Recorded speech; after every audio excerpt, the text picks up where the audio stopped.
한글을 1시간 만에 배울 수 있다고요, 교수님. 그게 정말 가능한 일인가요? 하버드 대학이 난리 났습니다. 그 이유는 지난 화요일 켈로그 센터 대강당에서 일어난 놀라운 사건 때문입니다. 세계적 권위의 언어학자이자 30년 경력의 하버드 교수가 어떤 언어도 1시간 만에 배울 수 없다는 자신의 이론을 뒤집는 충격적인 실험을 했기 때문입니다. 어떤 사연인지 지금 곧 시작하겠습니다. 안녕하세요. 하버드 대학교 언어학과 토마스 브라운 교수입니다. 지난 30년간 저는 새로운 문자 체계를 습득하는 데는 최소 3개월이 필요하다라고 가르쳐 왔습니다. 언어학계의 정설이었다. 논문의 핵심 주장이기도 했죠. 그런 제가 250명의 학생들 앞에서의 이론을 완전히 뒤집어 버렸습니다. 그날은 평소와 다름없는 화요일 오후였습니다. 세계의 문자 체계와 언어의 진화 강의의 첫 수업이 시작되려는 찰나였고, 저는 매년 해오던 대로 학생들에게 질문을 던졌습니다. 여러분 중에 한국어를 말할 수 있는 분이 계신가요? 강의실은 조용했습니다. 250명의 학생들 중 아무도 손을 들지 않았죠. 그럼 한글을 읽을 수 있는 분은요? 이번에도 마찬가지였습니다. 저는 환하게 웃으며 말했습니다. 완벽합니다. 한국어도 한글도 모르는 여러분이 딱 좋아요. 학생들의 표정이 의아해졌다. 제 2외국어를 구사하시는 분들은 손을 들어주시겠어요? 이번에는 여기저기서 손이 올라갔습니다. 첫 줄에 금발 학생 제임스가 자신 있게 말했습니다. 저는 일본어를 할 수 있어요. 6개월 정도 걸렸어요. 히라가나와 가타카나는 완벽하게 쓸 수 있는데 한자는 아직도 어려워요. 그 옆에 마리아가 손을 들었습니다. 저는 스페인어 1달 넘게 공부했어요. 아직도 발음이 어렵지만 맨 뒷줄에 중국 유학생 왕도 이야기에 참여했습니다. 중국어는 한자가 너무 많아서 평생 공부해도 다 못 외울 것 같아요. 기본 자만 1000자가 넘으니까요. 저는 천천히 고개를 끄덕이며 칠판 앞으로 걸어갔습니다. 자, 이제부터 제가 여러분께 놀라운 것을 보여드리겠습니다. 여러분 모두가 1시간 안에 새로운 문자를 읽고 쓸 수 있게 될 거예요. 강의실에서 웃음이 터져 나왔습니다. 말도 안 돼요. 불가능해요. 저는 미소를 지으며 하얀 분필을 들었습니다. 사실이 순간 제 심장은 터질 듯이 뛰고 있었습니다. 제가 지금 하려는 것은 30년 제 학문적 신념을 완전히 뒤집는 일이었으니까요. 하지만 저는 확신이 있었습니다. 지난 3개월간의 연구 결과가를 증명해 줄 테니까요. 칠판에 첫 글자를 썼습니다. 이건 기억이에요. 보이시나요의 모양은 혀가 목구멍을 막는 모습을 본뜬 겁니다. 그리고 이건 니은 혀가 위인 몸에 닿는 모양이죠. 학생들의 웃음소리가 잦아들었습니다. 이제 그들의 눈빛이 달라지기 시작했죠. 그리고 이건 미음 입술 모양을 본뜬 거예요. 시옷 이빨 모양 이응은 목구멍 모양 50분이 지났을 때였습니다. 저는 아까 그 제임스를 지목했습니다. 자, 이제 문장을 한번 읽어볼까요? 칠판에는 저는 제임스입니다고 적혀 있었습니다. 강의실 전체가 숨을 죽였습니다. 제임스는 잠시 망설였지만 또박또박 읽어냈습니다. 저는 제임스입니다. 순간 강의실이 술렁거렸다. 믿을 수 없어라고 외쳤고 학생들도 놀란 표정으로 서로를 바라보았습니다. 방금 전까지 한글을 전혀 몰랐던 학생이 한글로 된 문장을 읽은 것입니다. 이것이 바로 지난 화요일 하버드 대학을 뒤든 사건의 시작이었습니다. 그리고 이 이야기는 제 인생을 완전히 바꿔놓았죠. 교수님, 어떻게 이런 일이 가능한 거죠? 강의실 앞쪽에서 마리아가 손을 번쩍 들었습니다. 그녀의 눈빛은 의심보다는 호기심으로 했죠. 저희가 방금 목격한 게 정말 믿기지 않아요.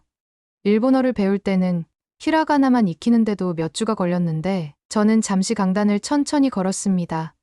제가 지금부터 들려줄 이야기는 단순한 문자 이야기가 아니었기 때문입니다. 여러분 방금 우리가 경험한 놀라운 일의 비밀을 알려드리겠습니다. 이건 단순한 우연이 아닙니다. 저는 빔 프로젝터를 켰습니다. 스크린에는 대왕의 초상화가 나타났습니다. 이분은 아시나요? 강의실은 조용했습니다. 그때 뒷자리에서 한 학생이 조심스럽게 말했습니다. 혹시 한글을 만든 분 아닌가요? 넷플릭스에서 본 것 같은데. 맞습니다. 이분이 바로 세종대왕이 1443년 이분은 인류 역사상 가장 혁신적인 문자 체계를 창제하고 스크린에 다음 슬라이드가 나타났습니다. 훈민정음 헤레론의 이미지였고 이 책을 보세요. 이건 단순한 책이 아닙니다. 세계 최초의 문자 제작 설명서입니다. 전 세계 어떤 문자도 이런 설명서를 가지고 있지 않아요. 왜 그런지 아시나요? 저는 잠시 멈추었다가 말을 이었습니다.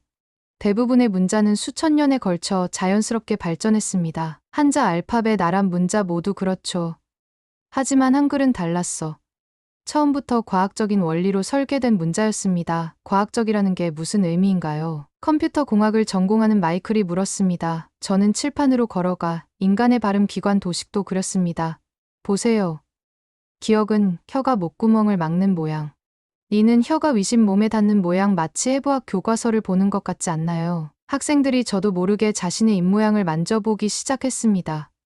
그리고 더 놀라운 건 모음입니다. 하늘은 드, 땅은 이, 사람은 아를 상징합니다. 세 가지 기본 기호의 조합으로 모든 모음을 만들어낼 수 있죠. 마치 컴퓨터에 잊은 법 같네요. 마이클이 눈을 반짝이며 말했습니다. 정확합니다. 그래서 한글은 현대 디지털 시스템과도 궁합이 잘 맞아요. 기본 요소들의 조합으로 모든 소리를 표현할 수 있죠. 하지만 교수님, 중국 유학생왕이 손을 들었습니다. 한자는 5,000년의 역사를 가지고 있는데 한글은 겨우 600년 정도잖아요. 좋은 질문입니다. 저는 미소를 지었습니다. 여러분 아이폰과 30년 전 휴대전화 중 어느 것이 더 뛰어난가요? 역사가 오래되었다는 건 반드시 장점이 아닙니다. 실제로 한글은 컴퓨터 시대에 가장 적합한 문자입니다. 모든 소리가 논리적 체계로 조합되어 있어 디지털 처리가 쉽죠. AI 시대에도 한글의 이런 특성은 큰 장점이 될 겁니다. 강의실의 분위기가 완전히 바뀌었습니다. 처음에 의심은 사라지고 경이로움으로 가득 찬 눈빛들이 보였습니다. 그런데 교수님 궁금한 게 있어요. 제임스가 손을 들었습니다. 왜 이런 뛰어난 문자가 지금까지 세계적으로 크게 주목받지 못한 걸까요? 저는 환하게 웃었습니다. 바로 이 질문을 기다리고 있었거든요. 이제 정말 흥미로운 이야기를 시작해 볼까요? 한글이 현대 기술과 만나면서 어떤 혁신을 일으키고 있는지, 그리고 왜 지금 전 세계가 한글에 주목하기 시작했는지 말씀드리겠습니다. 교수님 잠깐만요. 제임스의 마지막 질문 이후 강의실은 묘한 긴장감에 휩싸였습니다. 마이클이 손을 들고 이어서 말했습니다. 지금 교수님 말씀대로라면 한글은 거의 완벽한 체계인 것 같은데 그동안 왜 이런 사실이 널리 알려지지 않은 걸까요? 저는 잠시 침묵했습니다. 이 질문은 사실 제가 3개월 전부터 고민해왔던 것이기도 했죠. 여러분 현대 언어학의 아버지라 불리는 노암 촘스키를 아시나요? 대부분의 학생들이 고개를 끄덕였습니다. 그런데 촘스키 교수가 1999년에 한글에 대해 흥미로운 발언을 한 것을 아는 분 계신가요? 이번에는 아무도 대답하지 않습니다. 그는 한글은 인간이 만든 가장 과학적인 문자 체계라고 평가했습니다. 하지만 이 발언은 당시 크게 주목받지 못했죠. 저는 프로젝터 화면을 넘겼습니다. 각종 IT 기업들의 로고가 나타났습니다. 그런데 최근 상황이 급변하고 있습니다. 특히 AI 기술이 발전하면서 한글의 가치가 새롭게 조명되고 있어요. 무슨 의미인가요? 컴퓨터 공학도인 마이클의 눈이 반짝여서 예를 들어볼까요? 구글의 AI 연구팀이 최근 발표한 보고서에 따르면 한글은 기계학습에 가장 적합한 문자 체계 중 하나로 평가받았습니다. 그 이유가 뭘까요? 저는 칠판에 간단한 도표를 그렸습니다. 한글은 모든 소리가 논리적 규칙에 따라 조합됩니다. 자음과 모음의 결합 원리가 명확하고 예외가 거의 없조이는 AI 학습하기에 완벽한 구조입니다. 마치 프로그래밍 언어 같네요. 마이클이 흥분된 목소리로 말했습니다. 정확합니다.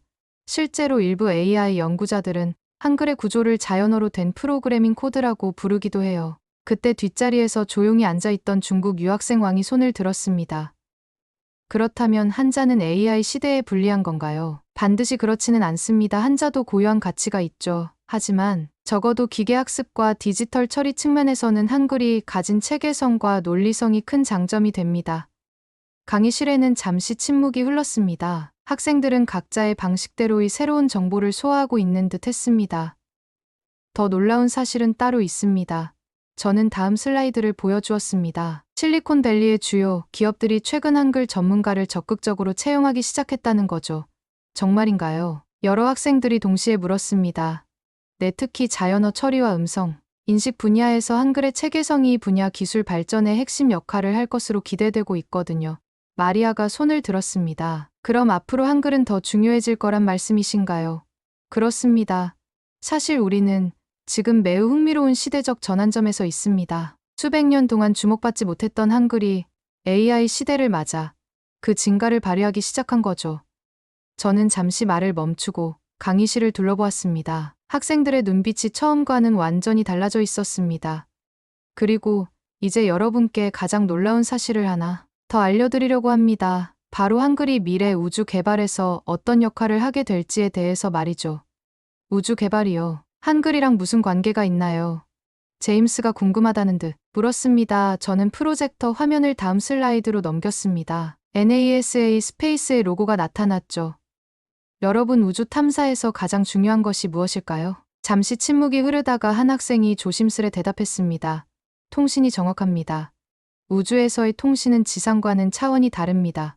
전파 지형 간섭, 제한된 대역폭, 이런 조건에서 우리는 최대한 정확하고 효율적으로 정보를 전달해야 하죠. 저는 칠판에 간단한 도표를 그렸습니다. 보세요. 한글은 모든 발음이 규칙적인 패턴으로 조합됩니다. 자음과 모음이 만나 음절을 이루는 방식이 완벽하게 체계적이, 이런 특성은 디지털 신호로 변환할 때 놀라운 장점이 됩니다. 그게 우주 통신과 무슨 관계가 있나요? 물리학과 학생인 사라가 물었습니다. NASA 최근 연구 결과를 보여드리겠습니다. 저는 다음 슬라이드를 보여주었습니다. 거기에는 다양한 문자 체계의 디지털 변환 효율성을 비교한 그래프가 있었습니다. 보시다시피 한글은 정보 압축률과 오류 보관력에서도 있습니다. 특히 제한된 대역폭에서 정보 전달 효율성이 탁월하죠. 잠깐만요.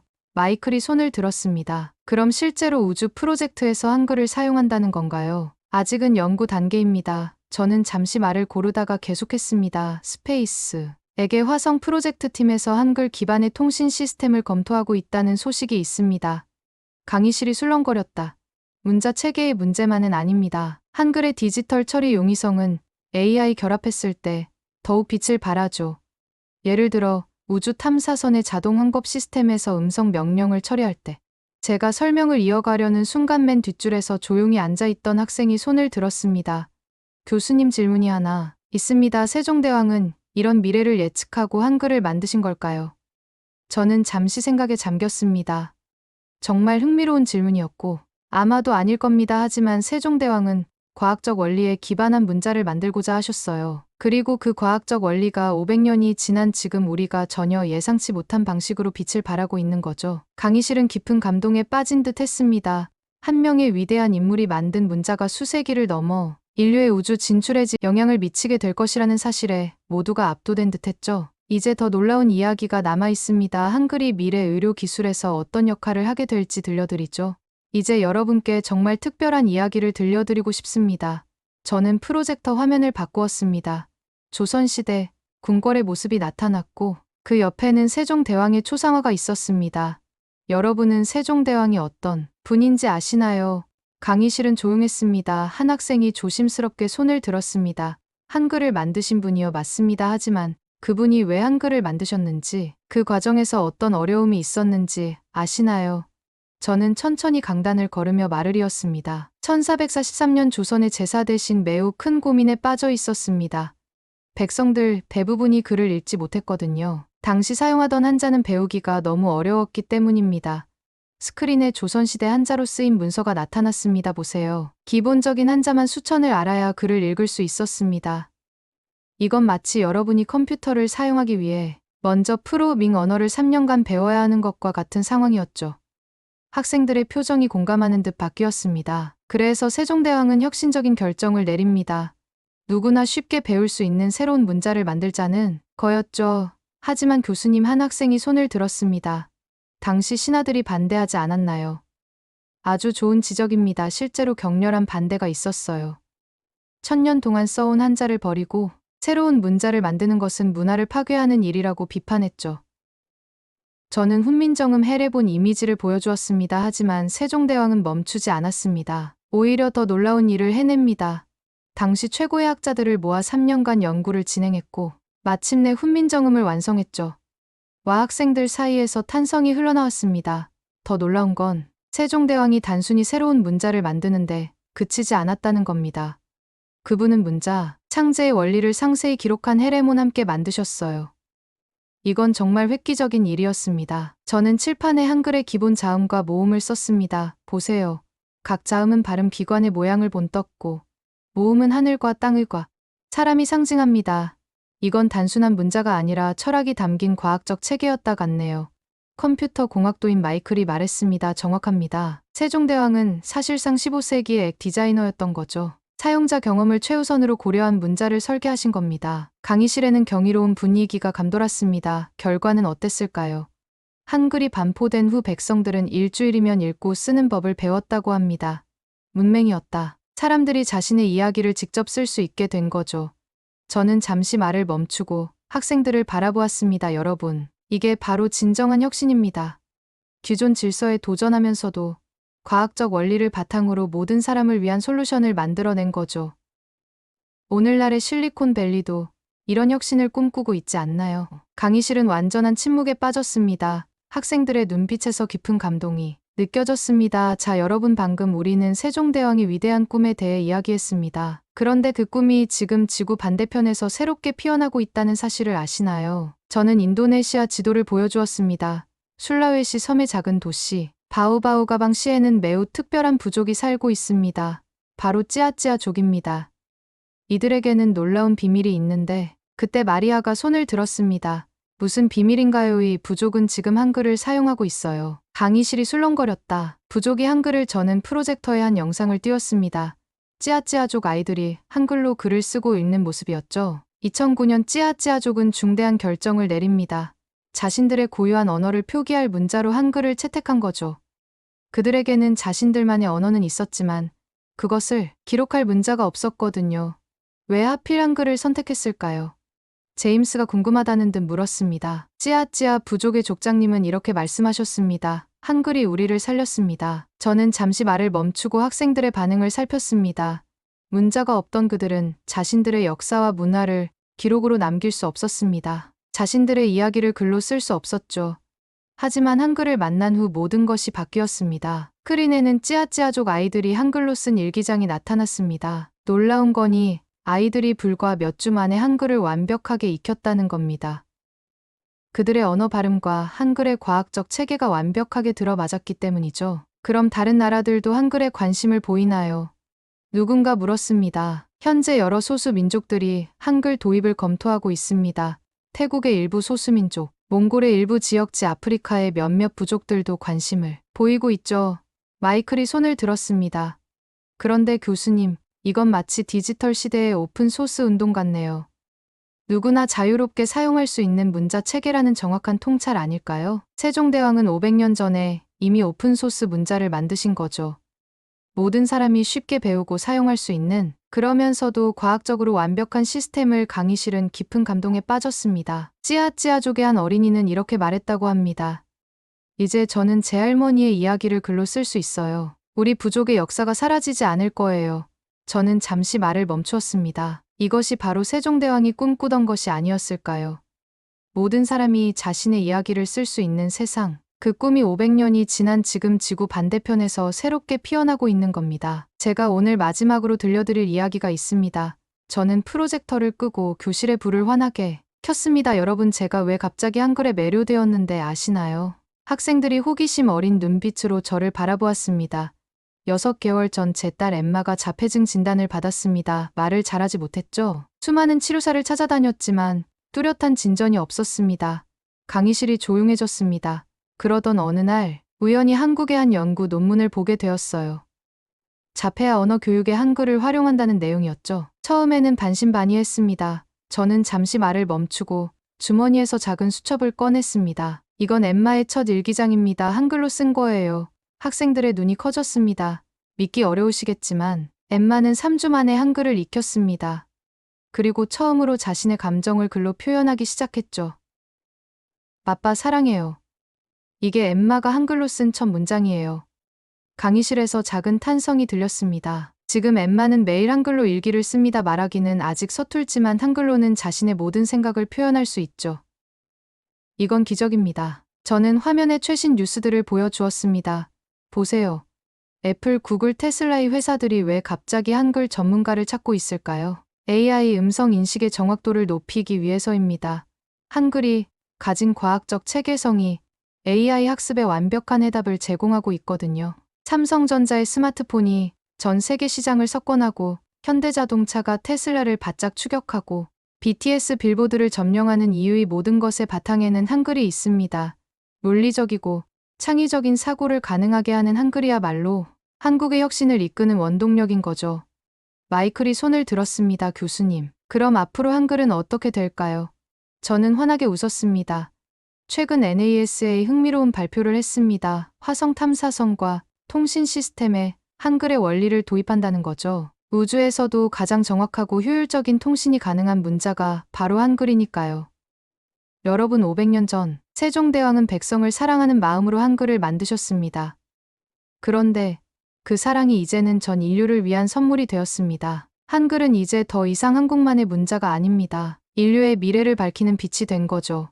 강의실은 뜨거운 박수로 가득 찼습니다. 마지막으로 제가 가장 좋아하는 말씀을 들려드리겠습니다. 우리나라 글자는 스마트폰처럼 쉽고 과학적이라는 아이도 게으른 아이도 한나절이면 다 배운다. 학생들이 웃음을 터뜨렸습니다. 이게 뭔지 아세요? 세종대왕께서 한글을 만드시고 쓰신 말씀을 제가 현대식으로 바꾼 거예요. 500년이 지났는데도 전혀 어색하지 않죠. 자, 이제 제 강의는 여기서 끝이 났습니다만 여러분의 새로운 여정은 이제 시작입니다. 세종대왕의 꿈이, 우리의 꿈이, 그리고 인류의 꿈이 한글과 함께 펼쳐질 테니까요. 그날 이후 하버드 대학의 한글 강좌는 매번 수강 신청이 1분 만에 마감된다고 합니다. 이 사연이 마음에 드셨다면 좋아요와 구독 부탁드립니다. 시청해 주셔서 감사합니다.